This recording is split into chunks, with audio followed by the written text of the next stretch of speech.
কোরবানির প্রথম গোস্ত নিজ হাতে রান্না করলাম আলহামদুলিল্লাহ। বাড়ির বড় বউ বলে কথা, ঈদের দিন দায়িত্ব কাজ সবকিছু একটু বেশি থাকবে, এটাই স্বাভাবিক। দুপুরের মধ্যেই আমাদের গোস্ত ভাগ করা একদম কমপ্লিট। নিজেদের ভাগ থেকে কিছুটা মাংস তুলে নিয়ে দুপুরের জন্য রান্না করব, সবাই মিলে একসাথে মজা করে খাবো। প্রায় 6 কেজি মাংস উঠিয়ে নিয়েছি। এটাই হচ্ছে ঈদের দিনের মেইন খাবার। তার সাথে রান্না করব পোলাও। যেহেতু কাটাকাটি করতে অনেকটা লেট হয়ে গেছে, দুপুর প্রায় পার হতে চললো। গোস্তের পরিমাণ অনেকটা থাকায় শাশুড়ি আম্মু আমাকে হেল্প করছে, গুঁড়া মশলা, বাটা মশলা আর গোটা মশলা সবকিছু একসাথে দিয়ে দিচ্ছে।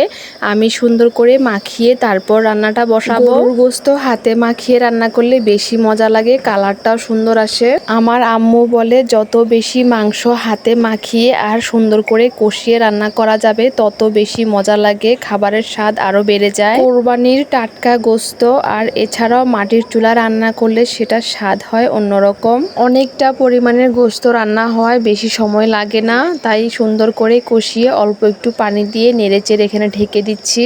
ঈদের 2 দিন পর বাড়িতে মেহমান আসবে, তাই কিছু প্রিপারেশন নিয়ে রাখছি। এখানে মুরগি কেটে নিব আর মাছগুলোকে সুন্দর করে পিস পিস করে কেটে ফ্রিজে রেখে দিব।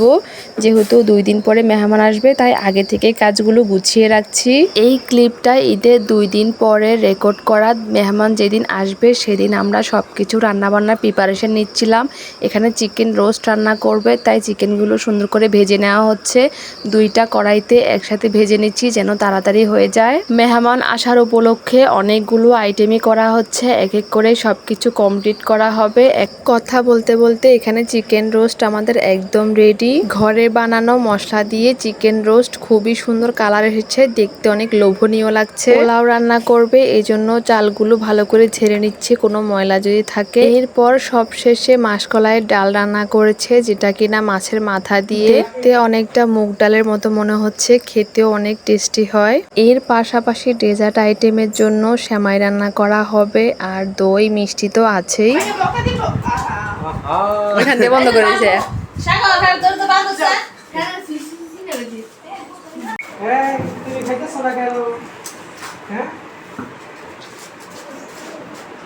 মেহমানরা এসে খাওয়া দাওয়া শেষ করে একটু রেস্ট নিচ্ছে, এবার আমরা সবাই মিলে খাওয়া দাওয়া করতে বসে পড়লাম।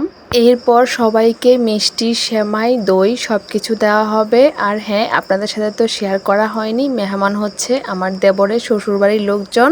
এই ছিল আমার আজকের ঈদ ব্লগ। কেমন লেগেছে অবশ্যই কমেন্ট করে জানাবেন, ভালো লাগলে লাইক করবেন এবং সাবস্ক্রাইব করবেন। সবাই ভালো থাকবেন, আল্লাহ হাফেজ, আসসালামু আলাইকুম।